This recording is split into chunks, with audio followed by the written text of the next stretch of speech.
Good morning, everybody, and welcome in to Establish the Run's Week 7 edition of a first look show where we're going to take you position by position to get a first look at the Week 7 slate here as we transition from one week to another. Week 6, I thought was a fun one. Week 7 looks like another really interesting one right off the bat. We're still right in the midst of bye weeks, so plenty of teams off the slate. And I think we'll just dive right in here. If you're unfamiliar with the show, my name is Gary Hartman. Purpose of this is a quick rapid fire, try to keep it around 20 minutes overview of the slate from a macro view to kind of just start thinking about what plays make sense, what game environments do we want to be attacking, and everything along those lines. So that being said, let's dive right in here. I mentioned all the buys. So teams off this slate right off the bat. The Bills are on a bye, so that's obviously a big one. The Rams are on a bye. The Vikings, the Eagles are all on buys. So a couple huge names right off the slate off the top there. On our primetime games, we have the Saints and Cardinals facing off on Thursday night, so they're not on our main slate. The Steelers and Dolphins are on Sunday night, so they're not on our main slate. And Chicago and the Patriots are on Monday night, so they're not on our main slate. So tons of major teams off it. From a macro view, we just have one game with a game total of over 50 points. That is the Seahawks-Chargers game, which is a 425 affair, as we seem to see all these 50-point games often be on the later side of things. And then the next two highest are down at 47.5. So not terrible, but nothing that is just completely jumping off the page. That is San Francisco, Kansas City, and Detroit, Dallas. So just keep that in mind as we go through here. We'll talk about all that stuff as we go through. But I think let's jump right in and start at quarterback. At the top, because there is no Josh Allen, there is no Jalen Hurts, we do have Lamar Jackson as the top price quarterback on this slate. He's $8,000 at home against against Cleveland, coming off a loss in New York that I think, they were obviously favored by 5.5, 6 points. The Ravens were. They were up by over 10 points in that game. So I think a disappointing loss, I'm sure, for Baltimore. Going back home in a pretty big get-right spot here against Cleveland. Cleveland's had an up and down season. I think they're trending a little bit in the wrong way of things. Obviously, that game against New England did not go their way this past week. But one thing that Cleveland has been bad against all year is the run, and they're giving up big chunk plays on the ground consistently. And obviously, who better to exploit that than Lamar? We are now on 3 straight weeks of, down Lamar weeks, if you will, where he hasn't had over 1 passing touchdown since week 3. We just haven't seen an explosion DraftKings game, but we know that those range of outcomes are in there. And I wouldn't at all be surprised to see it happen here in week 7. So I would definitely be interested in paying up at quarterback for Lamar Jackson this week. I think it makes a lot of sense. Underneath him, you do have Patrick Mahomes. Definitely it's a tougher spot here on the road in San Francisco. I'm never counting out Patrick Mahomes, but I probably am looking at him more as a GPP sprinkle play this week than definitely have to get him in my lineup on the road in San Francisco against a good defense, who's also coming off a disappointing loss against Atlanta, if you want to play into that narrative at all. Going down further, I think Justin Herbert's probably the best overall quarterback play on this slate. I'm mentioning it with the Seahawks, and the team that we had been using this as an example for the entire year is the Lions, right? Really good offense, really bad defense. But I think the Seahawks have become the Lions even on steroids, even more than the Lions are the Lions at this point, where we want to attack their offense. We definitely want to attack their defense. And now Herbert, coming off the short week on Monday night, they did squeak out an ugly win last night against Denver, but this Seattle defense is way worse than the Denver Broncos one is. They're once again at home.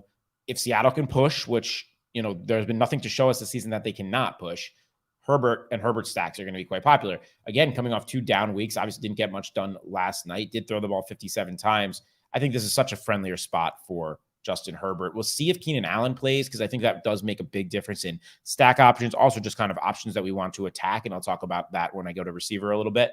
But I'm sure he'll be very, very popular, but I think he has to be kind of in the staple of all different types of builds this week. And I'm sure he'll be in cash consideration as well. I also really like Burrow this week. And I spoke about him as kind of a long shot GPP play last week, and that paid off. He was the quarterback in the perfect lineup. We saw him have 35.5 DraftKings points in the Dome in New Orleans. And I see no reason why we can't continue this Burrow explosion. I could easily see a back-to-back 30-point performance out of Burrow here. They're at home against the Falcons, and we definitely want to attack the Falcons out through the air. So AJ Terrell got hurt in that game. I'm not sure the status of him for the Falcons, but I think either way, this is a pretty strong spot for Joey B. I think he's definitely in play for you. And then Dak. Dak's back. Dak is back. So, it sounds like he probably could have maybe come back last week too, but they were waiting on him to be 100%. And it's about as friendly as a landing spot as you can get for Dak's first game since week 1 at home against Detroit. Detroit's just been a passing funnel, just a scoring funnel in general. We will continue to love to attack their defense. They're coming off a bye, but this is in Dallas. And if there's any kind of ownership discount on Dak because he's coming off the injury, I think it's great. And I definitely don't mind trying to be a week early here and playing him in a lot. I think I'd be comfortable playing a strong percentage in my GPP build in Dak. But keep an eye on ownership percentage and any narratives coming out of there. But there's clear stack options. It's a good matchup. The price is right. Only 6,700. He's definitely a good play. Brady's just been disappointing for me. The role is back to what we want it to be as far as how much Tampa Bay is passing. But we just saw them go on the road against a bad team this past week, and he couldn't get over 13 points. Going on the road again against a bad team this week in Carolina, and I don't want to completely write it off, and the price isn't too much. But from a ceiling perspective, in the past, past 2 or 3 seasons, he was right in there with all the elite quarterbacks for me in a ceiling perspective because, yes, he didn't use his legs, but I didn't care because he was throwing 400 yards and 4 touchdowns all the time. We haven't seen that yet this year. We did see week 4, the 385-3 against Kansas City. That was kind of a glimpse into what we've seen out of these Brady Buccaneers teams. But I don't know. I think it's fine. I'm not going to rule him out altogether. I was all over the Brady double this past week, and it just fell flat on my face. I'm going to try not to be results-oriented. I think Brady is in play. But I'm probably going to back off a little bit as far as the amount that I was using him. Russell Wilson at home against the Jets. No, I don't think I really want to do that. The Jets have been a much better matchup than we want. Russell Wilson has stunk. He's not the same quarterback that he used to be. He's just not somebody you have to go to on the slate after everybody we just spoke about there. It's similar narrative for Aaron Rodgers. I mean, we get a good matchup here against the Washington Commanders, but look at this game log. I mean, and Rodgers last year was perfect a couple times. We saw, obviously, he won the MVP last year, but we saw him have major fantasy performances. We just have not seen it this year. And I do want to be a week early. I love being a week early on these guys, but is this the week to play Aaron Rodgers at 6K against Washington? I mean, the Packers are really, really disappointing. They have a 24.5 or 23.5 implied team total. It's nothing to write home about. It's fine. I just think I can avoid it this week. I don't think you need to go to Aaron Rodgers. There's not that many spend down options. Derek Carr, I think, is in play against Houston. Not my favorite kind of GPP player. I've mentioned this in the past. I always question the ceiling, but it's a good matchup for him.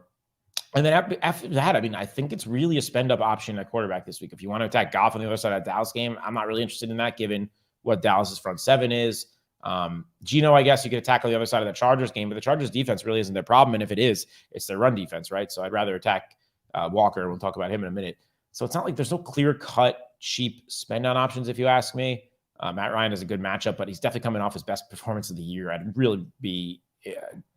I'd be surprised to see him follow that up on the road in division. You got Daniel Jones once again, all the way down to 5,200, gets a Jaguars team. I think he's okay. But, again, I think our ceilings that we're looking at with Jones with that receiving core is around 22 to 25 points these days. So that could get there at 5,100 if you want him to be your spend on option. I think that's all right.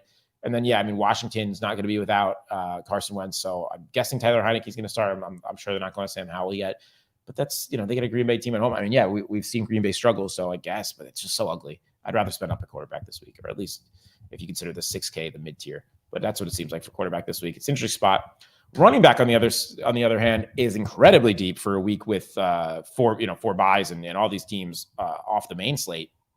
Right off at the top with Christian McCaffrey. And we've been mentioning it every week. I really want to play Christian McCaffrey in tournaments. I really do. Even at 8,400, 8,500, whatever, because the role is still there. And we saw it again this last week, 7 targets, 9 targets. He's doing it through the air, and that's fine. He even was efficient on the ground this past week. They just had to abandon the run game. 69 yards on 13 carries for 5.3 yards a carry, and that's in the toughest matchup with the Rams. Unfortunately for Christian McCaffrey, he has another very tough matchup on the ground here against the Bucks. These are basically what we've considered for many years the top 2 run defenses in the league, in the Bucks and the Rams. So we can't catch a break on a good matchup with Christian McCaffrey yet, but for tournaments, you don't rule him out because game script wise, he never gets written out because he's so potent in that passing game coming from behind. And I think we could expect, hopefully, if Tampa Bay can get it right, Carolina be playing from behind here. So I don't mind going to Christian McCaffrey once again, but it's going to be hard to squeeze him in and to play him in volume.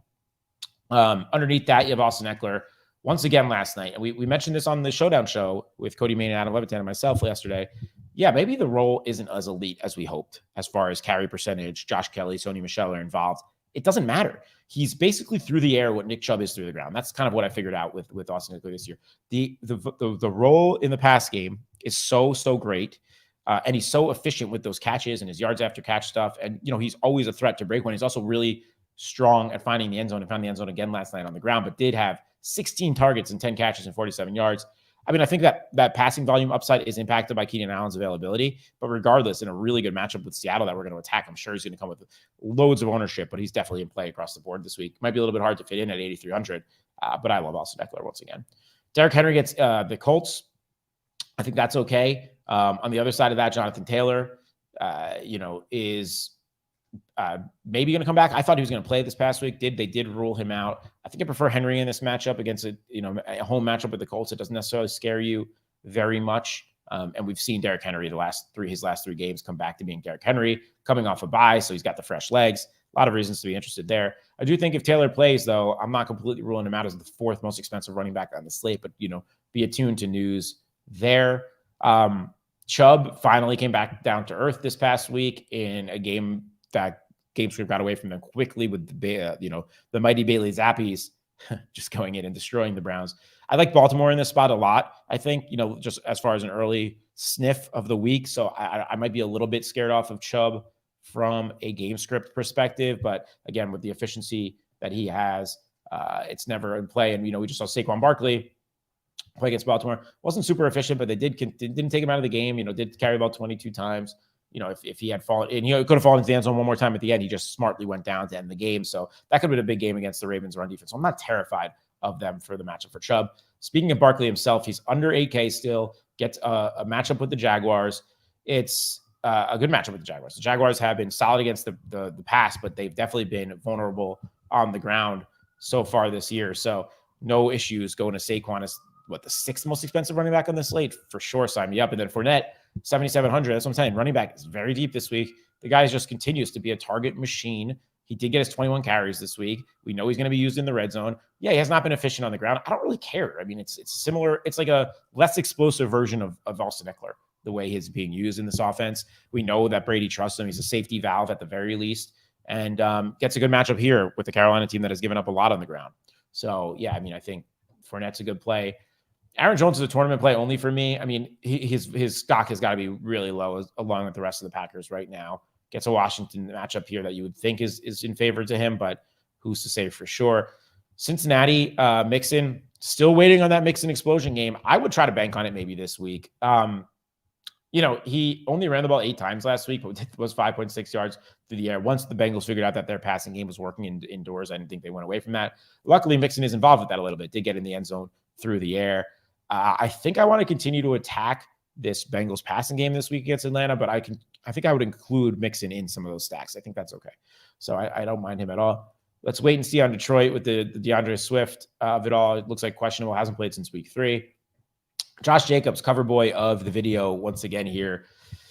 Have to completely capitulate on my preseason Josh Jacobs thoughts. Like I think 90% of the industry does, because I mean, look what you see on your screen. It's ridiculous. He's involved in the pass game. I think Mark Dankenbring, did a good job talking about it on the rest of season show last week. 15% target share, getting all the work inside the 10. Literally not one of the Raiders running back has had a carry inside the 10. Has been incredibly efficient. Over 79% of the running back carries on this team. And then, look at the yards per carry. He's had over 5 in 4 of his 5 games coming off a bye. All of his last game against Kansas City was a 7.3 yards a carry and a touchdown, and he's catching balls. We're seeing 30-point ceiling games from Josh Jacobs, and now he gets the best possible matchup we can get, the Houston matchup that we want to continue to exploit. The Raiders are at home. They should control the clock. His workload should be elite. He's going to be chalk, but good luck avoiding getting cash. That's all I'll say. Damian Pierce on the other side of the matchup also has a role we really, really like, so I don't mind going to that at all. Breece Hall has been excellent. And his roll through the air has been good over the last 2 weeks. It's gone down a little bit, but at least what we saw 2 weeks ago, he was able to take his 2 catches for 100 yards. This past week, it was only 2 for 5, but he did get it done on the ground. Now he gets a Denver matchup at home. In Denver, they're on a short week. I don't love the matchup there. We saw Snecko get stopped as far as on the ground is concerned. And we know he splits the passing game role with Michael Carter. So as much as I love Breece Hall, it's probably a little bit of a down Breece Hall for me this week, especially with all these great plays on this slate. Zeke and Pollard get the Lions. I will sprinkle in both of those guys a ton, both in correlation and non-correlation. This Denver running back room, I don't know what to do with now because Melvin Gordon apparently said after the game yesterday that he was completely fine and they just iced him out of the game script. I don't know what the heck Nathaniel Hackett's doing there. He brought in old man Latavius Murray to play as much as he possibly did. But now Latavius Murray got 15 carries last night. He's 5-2 against the Jets. Like, the Jets have a good defense, but I think that's a spend down option now. It's a 3-man backfield with Mike Boone, and it's just hard to get excited. So yeah, no, that is what it is. Jaguars get the Giants. The ETN's been ticking up more and more and more there. But if I'm going down into this midfield, it's definitely got to be Kenneth Walker, aka Kenneth Chalker III, once again, because he was good in his chalky role, was 3 yards away from the bonus last week, 21 attempts. Does look good. He passed the eye test, man. He's got a unique body for a running back. I like the way he plays. We know he's going to be their number one. They didn't really raise his price. He's 5'8". Now he gets a Chargers team that has been vulnerable on the ground for 2 years now. I mean, we remember last year, that was how they were begging people to beat them.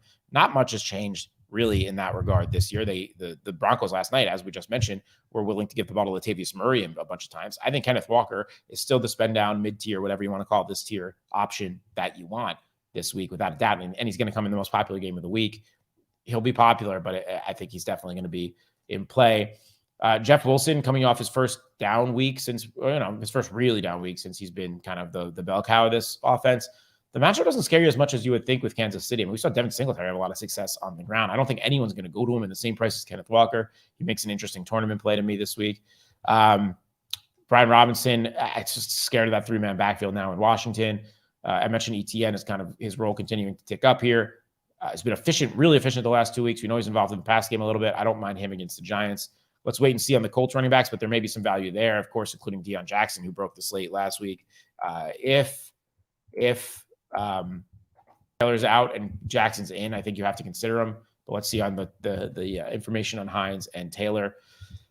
That pretty much does it on running back here this week. Again, mentioned really, deep running back. Kenyon Drake's the other guy to mention.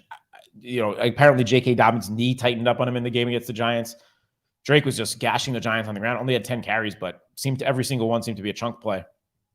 If he's going to be the lead running back against Cleveland in a really good matchup, I already mentioned like Lamar for that same reason. You got to like Kenyon Drake. Keep an eye on news there. I don't know. I think he's going to be in play either way because I don't think we can reasonably project J.K. Dobbins for a full role. So there you go. All right, receiver. It doesn't seem like Devontae Adams is going to be disciplined for shoving that sideline personnel. Credentialed photographer. I guess he's getting enough punishment just by being sued. So that said, top receiver on the slate.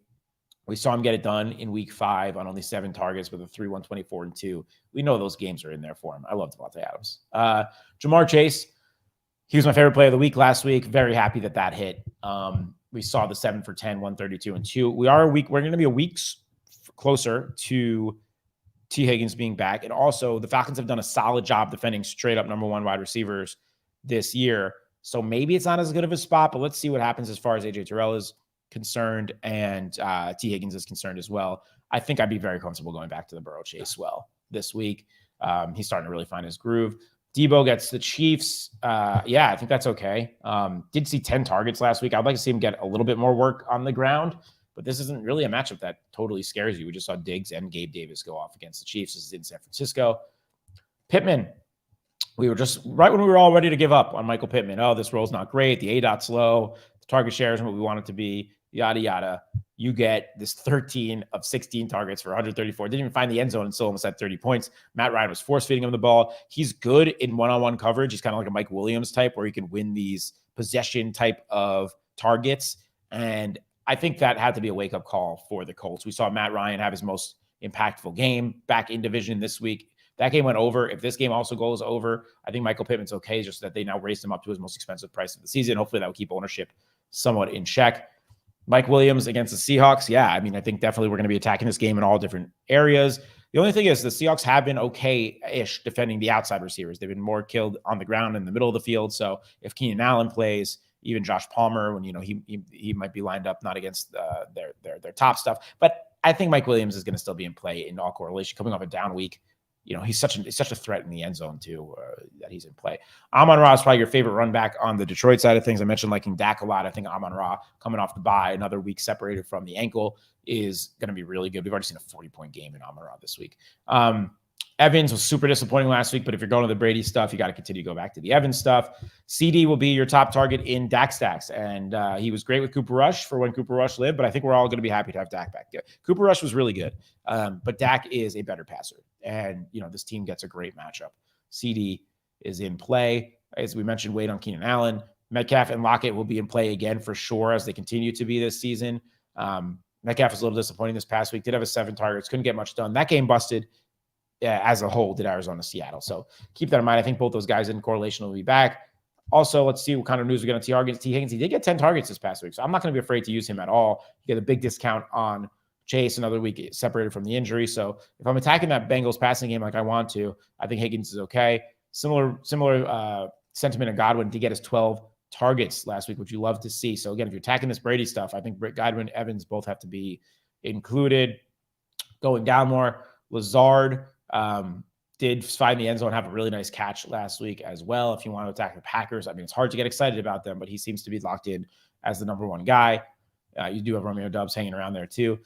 Ayuk broke the slate a little bit this past week for his 2 touchdowns that he had early on in that game. I think I like Debo a little bit more in this spot, but yeah, I mean, Ayuk, well, that was a performance we've been waiting to see from Ayuk. 8 catches on 11 targets.